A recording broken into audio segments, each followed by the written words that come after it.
वैश्विक पटल पर अक्सर ही वर्चस्व की लड़ाई देखने को मिलती है, जहां कई देशों के बीच उथल पुथल की घटना सामने आती है। कुछ ऐसी ही घटना इन दिनों अफ्रीकी देश नाइजर में भी नजर आ रही है। बीते साल हुए तख्ता पलट के बाद अब तक नाइजर में स्थिति सामान्य नहीं हो पाई है। इसी संघर्ष के दौर में नाइजर ने बड़ा ऐलान किया है, जिसमें उसने अमेरिका के साथ अपना सैन्य समझौता तत्काल प्रभाव से निलंबित कर दिया है। यहाँ गौर करने वाली बात है कि यह फैसला अमेरिका के वरिष्ठ अधिकारियों के नाइजर के दौरे के बाद लिया गया। ऐसे में अमेरिकी सैन्य समझौते को खत्म करने का ऐलान कर नाइजर ने बड़ा संदेश दिया है। इस परिस्थिति में यह सवाल उठना लाजमी है कि आखिर नाइजर ने अमेरिकी सैन्य समझौते को क्यों निलंबित किया, साथ ही यह अमेरिकी सैन्य समझौता क्या है और अमेरिका के लिए नाइजर क्यों महत्वपूर्ण है। इन सवालों पर विस्तार से एक एक करके बात करते हैं, मगर सबसे पहले एक नज़र नाइजर की स्थिति पर डाल लेते हैं।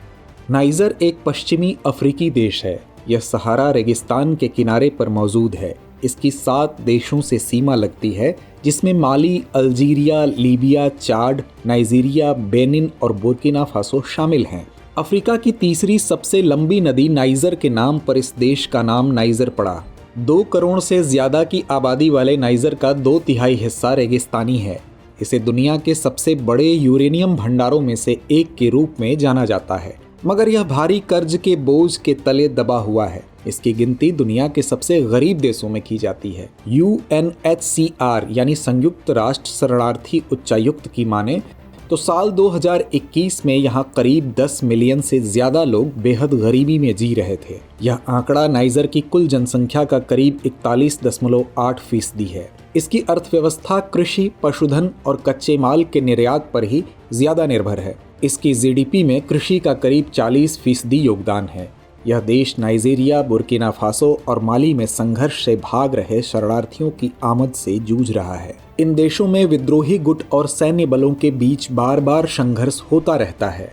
UNHCR ने यहां अगस्त 2022 तक 2,94,467 शरणार्थियों और करीब 3,50,000 विस्थापित लोगों की पहचान की थी। सामाजिक, राजनीतिक और आर्थिक रूप से संघर्ष करते इस देश की मदद करने कई राष्ट्र सामने आए, लेकिन इस सहायता के पीछे सबका अपना हित छिपा था। इसी कड़ी में अमेरिका ने भी नाइजर में अपने कदम जमाए और साल 2012 में दोनों देशों के बीच यह सैन्य समझौता हुआ, जिसके तहत लगभग 1000 अमेरिकी सैन्य कर्मियों और नागरिक रक्षा कर्मचारियों को नाइजर से काम करने की अनुमति दी गई, जो साहेल में अमेरिकी सेना के संचालन में केंद्रीय भूमिका निभाता है। अमेरिकी सेना नाइजर की राजधानी नियामी में एयरबेस 101 का संचालन करती है। इसके अतिरिक्त यह नियामी से 920 किलोमीटर तकरीबन 572 मील दक्षिण पश्चिम में एक शहर अगाडेज के पास एक प्रमुख एयरबेस 201 संचालित करता है। इसका उपयोग साहेल में मानव युक्त और मानव रहित निगरानी उड़ानों और अन्य परिचालनों के लिए होता रहा है। इस बेस का इस्तेमाल 2018 से साहेल में ISIS और अल-कायदा से जुड़े सशस्त्र समूहों के खिलाफ ड्रोन ऑपरेशन शुरू करने के लिए किया जा रहा है। गौरतलब है कि नाइजर पश्चिम और उत्तरी अफ्रीका में अमेरिकी परिचालन का केंद्र है। साहेल में बेस होना क्षेत्र में सशस्त्र समूहों के खिलाफ वाशिंगटन के अभियानों के लिए महत्वपूर्ण है, लेकिन ग्लोबल पॉलिटिक्स के दृष्टिकोण से यह वास्तव में रूस और चीन जैसे देशों के खिलाफ महान शक्ति प्रक्षेपण के लिए भी है। दूसरी ओर इस समझौते के रद्द करने पर नाइजर के सैन्य प्रमुख ने अपना पक्ष रखते हुए कहा कि अमेरिका की तरफ से नाइजर पर कई मुद्दों को लेकर दबाव बनाया जा रहा था, जिसे लेकर देश असहज था। वहीं कुछ राजनीतिक विश्लेषकों के अनुसार नाइजर और अमेरिका के इस अलगाव के पीछे रूस और ईरान का हाथ माना जा रहा है। ऐसा इसलिए कहा जा रहा है क्योंकि जहां तख्ता पलट के बाद फ्रांस, अमेरिका जैसे देशों ने नाइजर में अपनी सेवाओं पर रोक लगा दी, तो दूसरी तरफ रूस और ईरान ने नाइजर के इस कदम का स्वागत किया। गौरतलब है कि नाइजर जुलाई से सैन्य शासन के अधीन है, जब चियानी के नेतृत्व में एक विशिष्ट गार्ड बल ने लोकतांत्रिक रूप से निर्वाचित राष्ट्रपति मोहम्मद बज़ौम को हिरासत में लिया और चियानी को शासक घोषित किया था। तो उस वक्त रूसी राज्य वित्त पोषित वैगनर समूह के दिवंगत संस्थापक येवगेनी प्रिगोजिन ने तख्ता पलट को पश्चिमी उपनिवेशवादियों से आज़ादी के रूप में सराहा था। इसके साथ ही दिसंबर 2023 में एक रूसी प्रतिनिधिमंडल ने नियामी का दौरा भी किया, जिसके बाद नाइजर के प्रधानमंत्री अली महामाने लामिन जीन ने सैन्य और आर्थिक संबंधों पर चर्चा करने के लिए मॉस्को का दौरा किया। नाइजर सिर्फ रूस के साथ ही नहीं बल्कि ईरान के साथ भी संबंध मजबूत कर रहा है। जनवरी के अंत में जीन ने ईरान का भी दौरा किया, जहां उन्होंने राष्ट्रपति इब्राहिम राइसी से मुलाकात की, जिसके बाद दोनों देशों के संबंधों में तेजी नजर आई।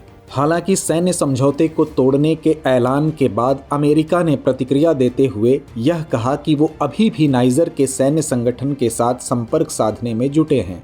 अब ऐसे में आप सोच रहे होंगे कि आखिरकार अमेरिका अफ्रीका के इस देश को इतनी तवज्जो क्यों दे रहा है। तो ऐसा इसलिए है क्योंकि नाइजर बेस अमेरिका में अमेरिका की सबसे बड़ी ड्रोन सुविधाओं में से एक है। जुलाई तख्तापलट के बाद से अमेरिका आतंकवाद विरोधी अभियानों के लिए बेस पर अपने सैनिकों और ड्रोन का उपयोग नहीं कर रहा है। यदि अमेरिका को अपनी सेनाएं पूरी तरह से वापस बुलानी पड़ी तो वह उस सुविधा तक पहुंच खो सकता है जो पूरी तरह से अमेरिका द्वारा निर्मित है, जिससे दुनिया के उस हिस्से में पश्चिम की सैन्य उपस्थिति कम हो जाएगी जहां रूस का प्रभाव लगातार बढ़ रहा है। इसके साथ ही नाइजर दुनिया का 7वां सबसे बड़ा यूरेनियम उत्पादक देश है, जो कि परमाणु हथियारों के निर्माण में उपयोगी है। बहरहाल आने वाले समय में देखना दिलचस्प होगा कि इन सब उठापटक के बीच अमेरिका और नाइजर का यह संघर्ष क्या रूप लेगा। तो व्यूवर्स, आज की चर्चा को यहीं विराम देते हैं और नोट करते हैं आज का सवाल। अमेरिकी सैन्य समझौते के निलंबन से नाइजर पर क्या असर पड़ेगा? विवेचना कीजिए। डियर व्यूअर्स, अपने एग्जाम की तैयारी को और बेहतर करने के लिए हमारे चैनल को लाइक, शेयर और सब्सक्राइब करना न भूलें।